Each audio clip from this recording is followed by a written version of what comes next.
Hello guys, you're welcome to another video. So this video is about calculus. We are going to be looking at calculus and in the simplest way possible. So when we talk about calculus, calculus is a branch of mathematics that talks about the change in a variable, how it affects another variable. That is, let's say we have an equation like the ones we have on the screen. Looking at this, let's call this 1, let's call this 2. Let's look at the first equation. The first equation, we have the graph under it. We have y is equal to x squared plus 2. We can write it as y is equal to a function of x. That is, for this particular equation, we have just two variables. We have y and x. Writing it as in this format, we are trying to explain which of them is affecting the other one, which of them has the liberty to change. What I mean by liberty to change is which of them is the dependent variable and which of them is the independent variable. The x that we have in this equation is the independent variable, the independent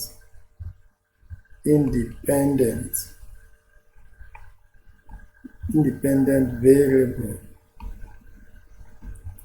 and the y is a dependent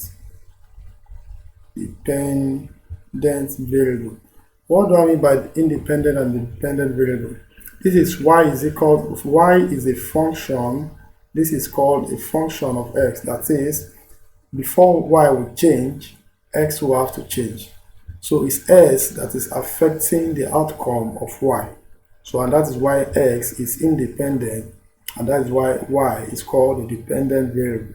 So if you have any equation whereby you have the subject formula is always a dependent variable, while the variable in the equation is the independent variable.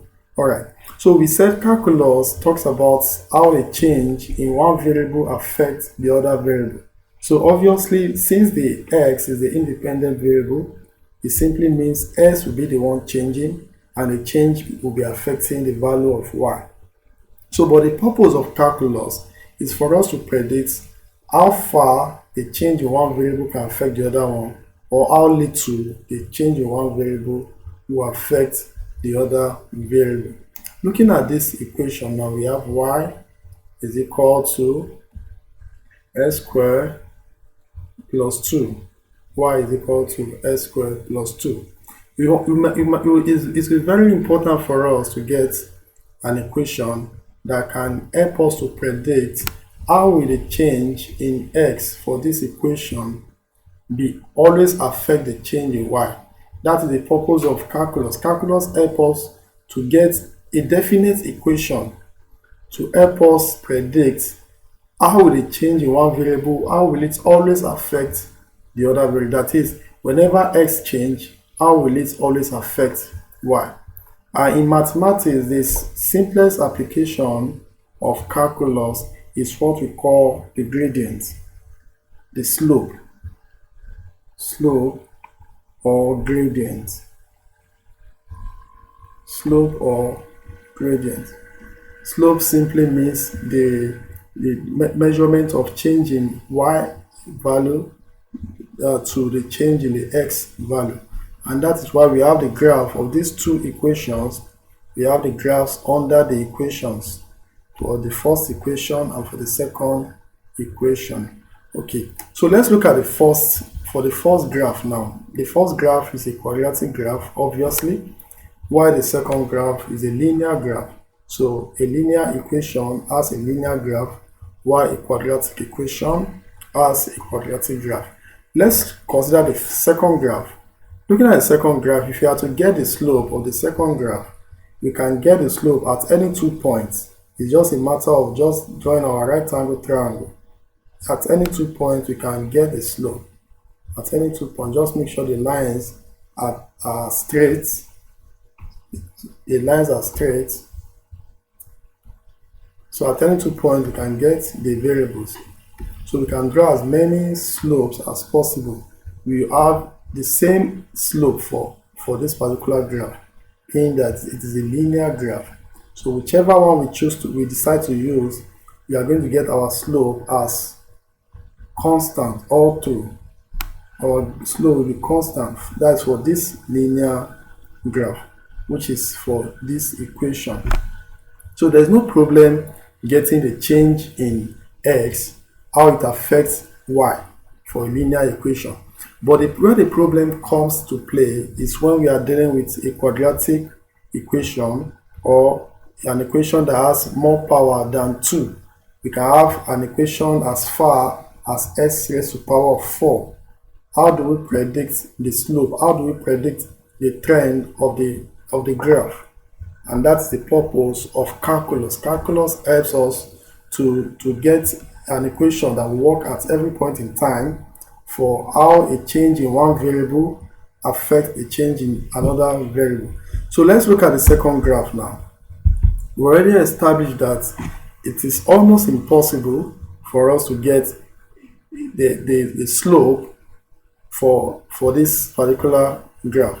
So that means that we have multiple slopes for this particular graph.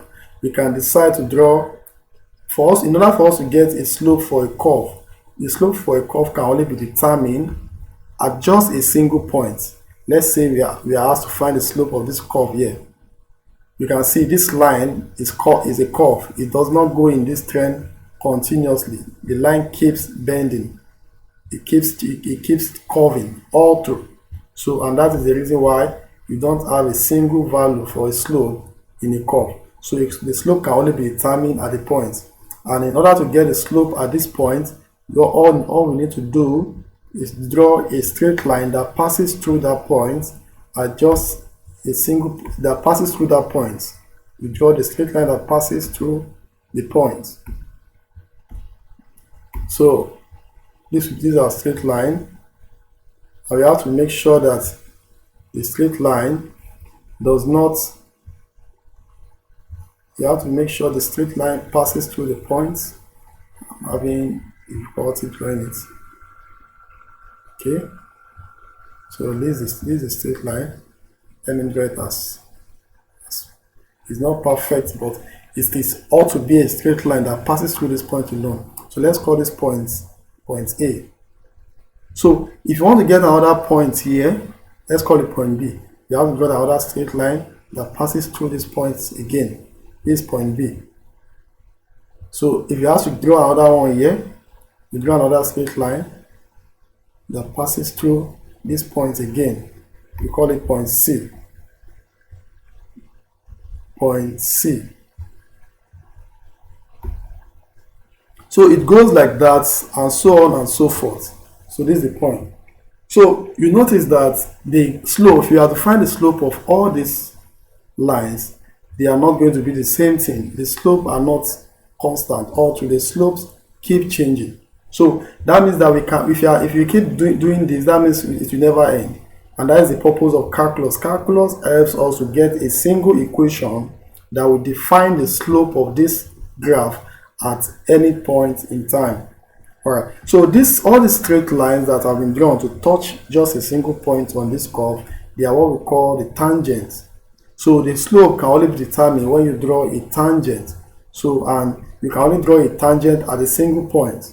So, and that is the point, that is the purpose of calculus. So the solution for this dilemma is for us to get to be able to draw a line that will pass through just that is for us to just draw our slope directly on the curve.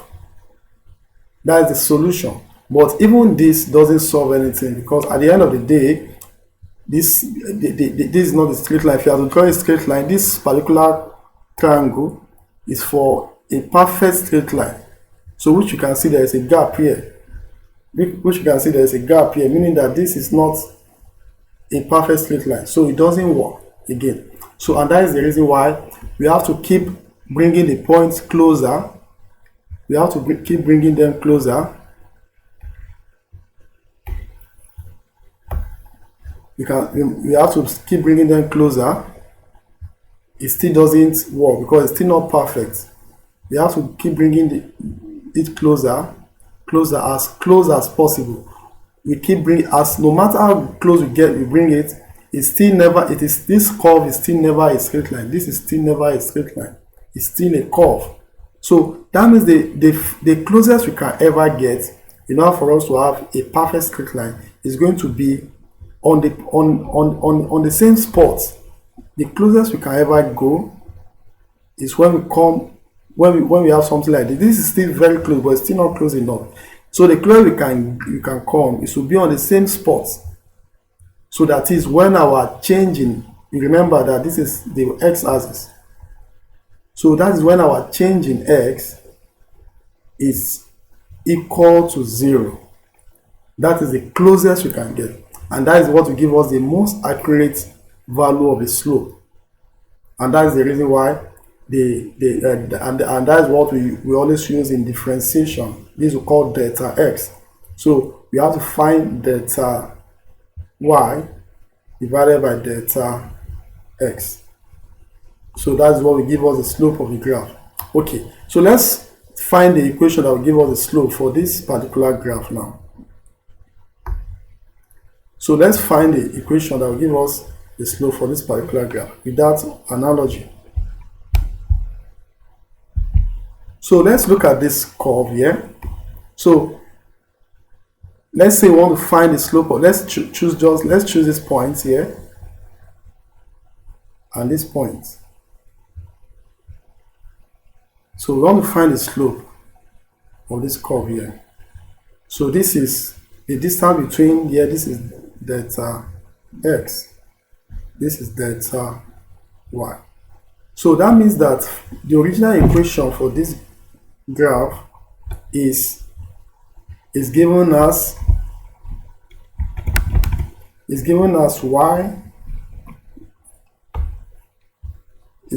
y as y is equal to, this is the equation for the graph.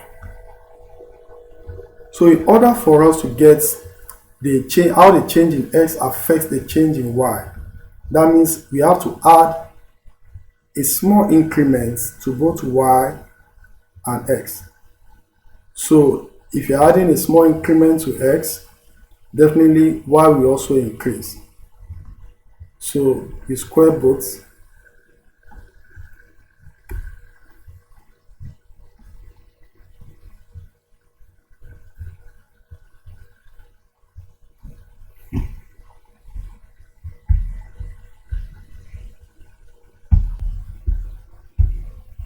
So this will be, we add a small increment to y, it gives us y is equal to y plus change in y is equal to x plus change in x squared plus 2. Remember that like I said earlier, differentiation is all about how the change in one variable, how the change in x will affect the change in y.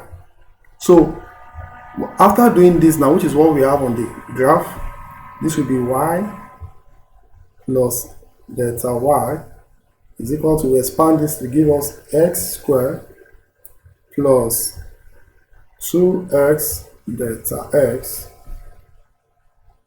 plus delta x squared plus 2. So, but remember, what we are looking for in this graph is change in y. How does it affect the change in x? How does change in x affect the change in y? That is, differentiate with respect to x. How does the change in this affect the change in y? So in order for us to get this delta y on the left hand side, that means we need to get rid of the y. And what does y stand for? And whatever you do in mathematics, whatever you do to the left hand side, you must do the same thing to the right hand side. So if you are subtracting y from the left, so we need to subtract y from the right also. So this will be y plus delta y minus y. So we have to subtract y from the right hand side also, which is equal to x squared plus 2x delta x plus delta x square plus 2. But remember that we don't need to just put minus y. We can just simply put x squared plus 2, simply because x squared plus 2 is equal to y. So we put minus x squared plus 2 on the right hand side, and that will give us, so with this now we are getting close to our answer. So this will be delta y is equal to, so let's expand everything here. So this is going to be x squared plus 2x delta x plus delta x squared plus 2 minus x squared minus 2. So this will give us delta y is equal to, so this 2 will cancel out, this will go away. So we are left with 2x delta x plus delta x squared.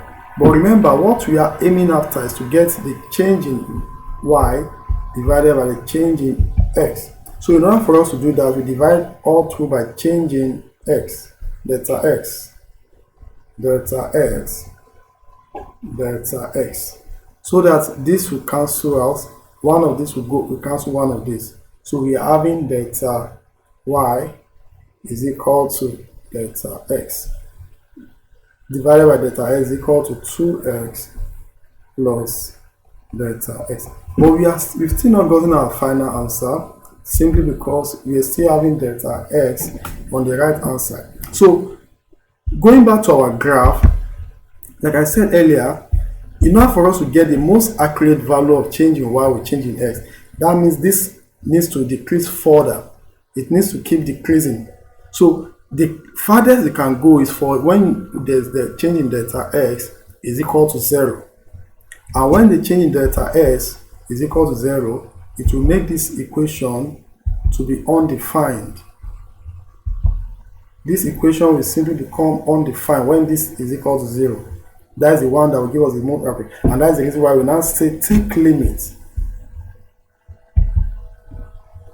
We write the comment, we write the statement that says take limit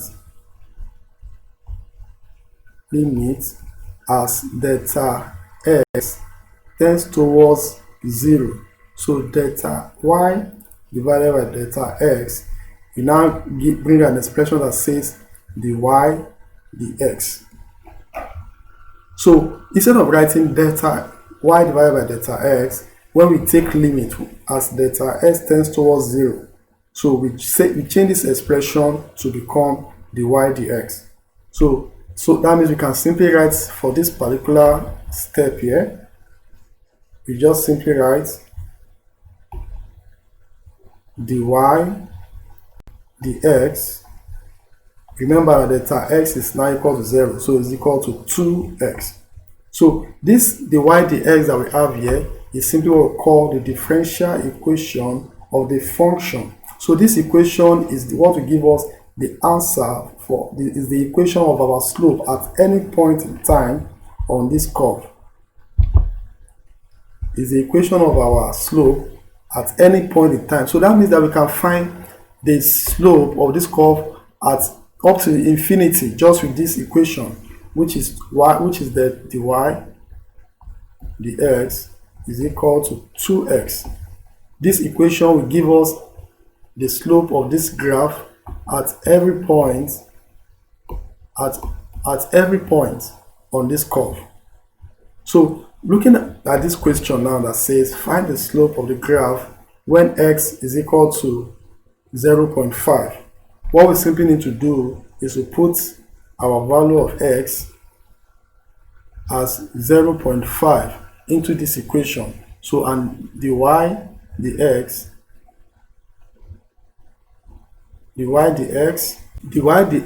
will simply be 2 into bracket 0.5. So and that will give us, that's 2 times 0.5, which is equal to 1. So that means the slope of this graph at this point here, which is 0.5, at this point where s is equal to 0.5, at this point here is equal to 1. So you can see we also have to find the slope when x is also equal to 1. So we just simply we substitute x equal to 1 into this equation.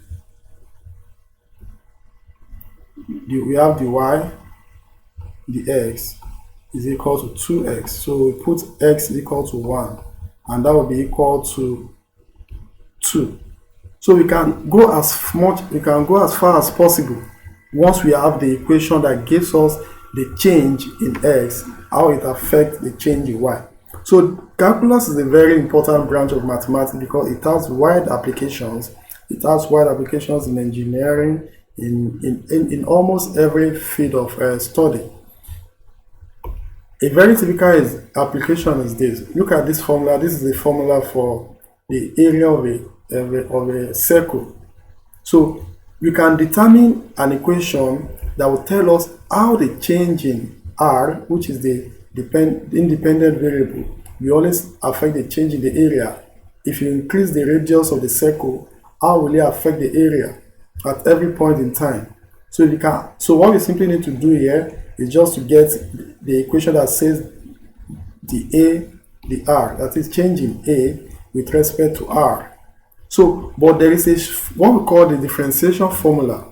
Differentiation formula simply states that when you have y is equal to x raised power n, the y, the x will be equal to, you multiply the independent variable with the power. This will be n x raised power n minus 1, and that will give us 2 pi r.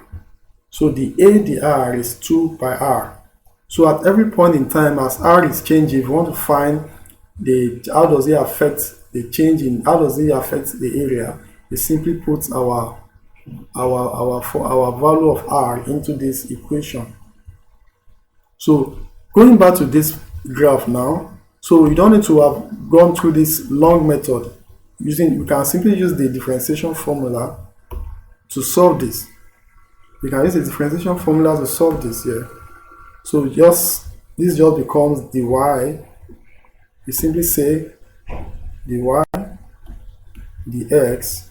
So this becomes 2x, which is the same thing with this and this. So this is just the shortest way of doing it. So, but the purpose of this is show the application of differentiation. Alright, thank you. You can find other equations so that you can practice with. Thank you.